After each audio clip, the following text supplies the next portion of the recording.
अब पहले पूरे औरत समाज में डर का माहौल रहता था कि शादी के बाद उसके ससुर सास कैसे होंगे, उसका पति कैसा होगा, उससे अच्छे से व्यवहार करेंगे या फिर नहीं। लेकिन आज के टाइम पे पूरा मर्द समाज डरा है। अब उसको नहीं पता कि उसके साथ आने वाले दिनों में क्या हो जाएगा। तो आज हम जो आपको कहानी सुनाने जा रहे हैं कुछ इसी प्रकार की मिलती जुलती है। अब घर वालों के दबाव में आके घर वालों के पसंद के लड़के से शादी कर लेना, 3 दिन बाद हनीमून पे चले जाना और चौथे दिन बाद पति को ही गायब करा देना आज के टाइम पे जैसे रिवाज सा बन गया। तो चलते हैं मेन मुद्दे की ओर। लेकिन उससे पहले अगर आप चैनल पे नए हो तो लाइक कमेंट शेयर सब्सक्राइब जरूर से करना, क्योंकि आपका एक सपोर्ट हमको बहुत हिम्मत देता है। अब इस कहानी की शुरुआत इंदौर शहर से होती है और पैसे से ये फैमिली बहुत ज्यादा अमीर होती है। इनका मेन काम ट्रांसपोर्ट का होता है। अब इसी परिवार में एक छोटा लड़का भी था जिसका नाम था राजा रघुवंशी और इसकी एज लगभग 30 साल थी। और मार्च 2025 में इनकी मुलाकात सोनम नाम की एक लड़की से होती है। अब यहाँ जो सोनम थी वो प्लाईवुड कंपनी में एचआर की जॉब पे थी। वहीं राजा रघुवंशी के फादर का काम भी ट्रांसपोर्ट का था और इसीलिए वो अपने पिता के साथ उनके काम में हेल्प भी किया करता था। लेकिन इसी दौरान उसकी मुलाकात होती है सोनम नाम की लड़की से। अब ये दोस्ती कब प्यार में बदल जाती है इनको खुद नहीं पता चलता। मार्च में इनकी दोस्ती हुई थी और मई तक ये लोग शादी का इंतजाम भी कर देते हैं। अब दोनों ही अपने परिवार में शादी की बात कर लेते हैं और दोनों के ही परिवार वाले शादी के लिए राजी भी हो जाते हैं। फाइनली वो दिन आ जाता है 11 मई 2025 को इंदौर के एक शहर में राजा रघुवंशी और सोनम की शादी कर दी जाती है। अब ये शादी काफी रॉयल होती है। जैसे कि मैंने आपको बताया राजा रघुवंशी का परिवार पैसों से काफी अमीर था। अब ये लोग हनीमून के लिए कश्मीर जैसी जगह को चुनते हैं, फिर वहाँ पहलगाम अटैक के कारण अपना प्लान को डिले कर देते हैं और उसी के बीच ये दोनों मेघालय की ट्रिप प्लान करते हैं। और 22 मई 2025 को ये लोग पहले बेंगलुरु जाते हैं और फिर वहाँ से मेघालय के लिए रवाना हो जाते हैं। अब यहाँ तक तो सब कुछ बहुत ठीक चल रहा था। ये लोग मेघालय की वादियों में खूब एंजॉय कर रहे थे। फिर वो दिन आ जाता है 23 मई 2025 का।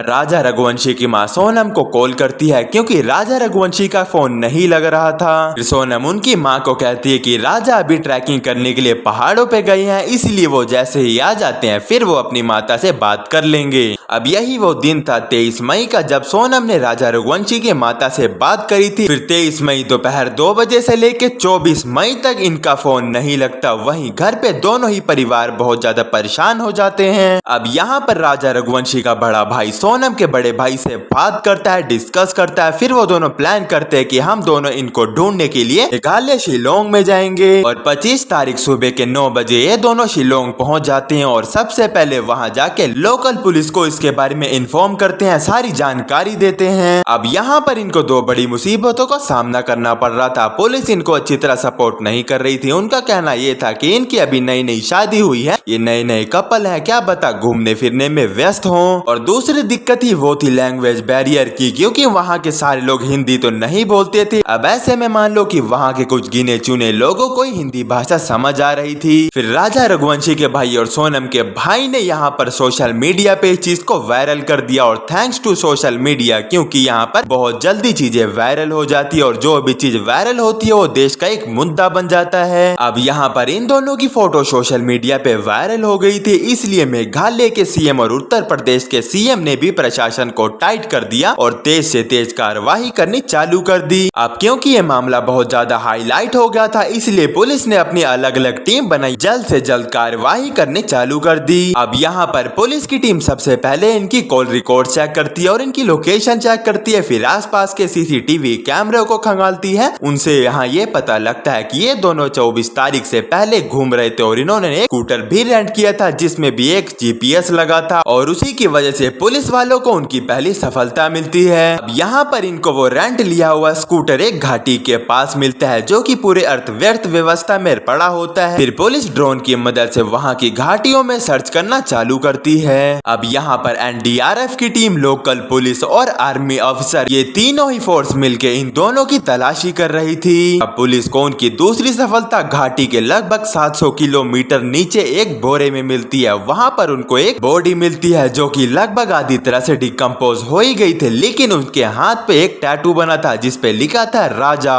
ये बॉडी और किसी की नहीं, उसी ट्रांसपोर्ट कंपनी के सबसे छोटे बेटे राजा रघुवंशी की है। इसकी पुष्टि उसके हाथ में घड़ी और कपड़ों से करी जाती जाती है। अब यहाँ पर एक मिस्ट्री बन गया था क्योंकि राजा रघुवंशी की यहाँ बॉडी मिल चुकी थी, लेकिन सोनम का भी कोई अता पता नहीं था। कुछ लोग तो ये कह रहे थे किसी ने राजा रघुवंशी को मार के उसकी बीबी सोनम को अगवा कर लिया है। अब यहाँ पर इस कहानी में ट्विस्ट तब आता है जब 28 तारीख को सोनम अपने भाई को कॉल करती है और वो बोलती है कि मैं यहाँ गाजीपुर के एक ढाबे में बैठी हूँ। अब यहाँ पर सोनम की हालत बहुत ज्यादा खराब थी। सोनम के घर वाले जब तक वहाँ पहुँचते, लेकिन उनसे पहले वहाँ पर लोकल पुलिस पहुँच गई और उन्होंने सोनम को आइडेंटिफाई कर लिया कि ये राजा रघुवंशी की वाइफ है। अब यहाँ पर सोनम को अरेस्ट कर लिया जाता है और उनको सीधा पुलिस स्टेशन लेके जाते हैं। वहाँ जाके इनकी कॉल रिकॉर्ड जब चेक होती है तब ये कहानी एक नए मोड़ पे चली जाती है, क्योंकि राजा रघुवंशी और सोनम के कॉल रिकॉर्ड चेक करने के बाद और वहाँ के कुछ गाइडर से पूछताछ करने के बाद पुलिस को ये पता लगता है कि वहाँ पर इन दोनों के अलावा इनके साथ 3 हिंदी बोलने वाले व्यक्ति और आए थे।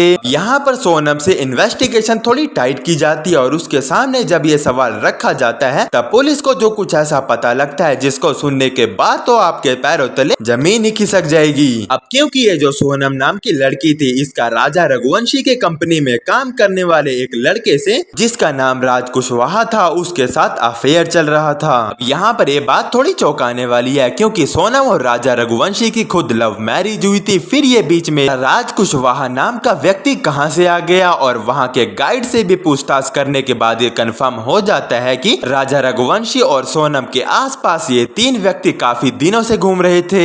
यहाँ पर राज कुशवाहा और सोनम की कॉल हिस्ट्री निकाली जाती है। फिर ये साफ साफ क्लियर हो जाता है कि इन दोनों के बीच कोई ना कोई रिश्ता तो जरूर से था। अब यहाँ पर यह बात क्लियर हो जाती है कि जो सोनम होती है वो राजा रघुवंशी से खाली पैसों के लिए प्यार करती है, वहीं दूसरी तरफ वो राज कुशवाहा से सच्चा प्यार करती थी। इसीलिए जब वो राजा रघुवंशी के साथ मेघालय घूमने जाती है तब उसका बॉयफ्रेंड यानी कि राज कुशवाहा उसके पीछे पीछे सुपारी किलर्स भेज देता है जिसका नाम था विशाल चौहान, आकाश राजपूत और आनंद कुमार। अब यहाँ पर पुलिस इन 3 लड़कों को अरेस्ट कर लेती है और इससे ये बात साफ साफ क्लियर हो जाती है कि सोनम ने ही राजा रघुवंशी की सुपारी दी थी। अब सोनम मासूम सा चेहरा बना के अपने आप को निर्दोष घोषित करना चाहती है, जैसे कि उसका सही में किडनैप हो गया हो। पुलिस की इन्वेस्टिगेशन अभी भी चालू है। इसके रिगार्डिंग अगर कुछ भी खबर आती है तो हम आपको कम्युनिटी पोस्ट या फिर एक नेक्स्ट वीडियो डाल के जरूर से बताएंगे।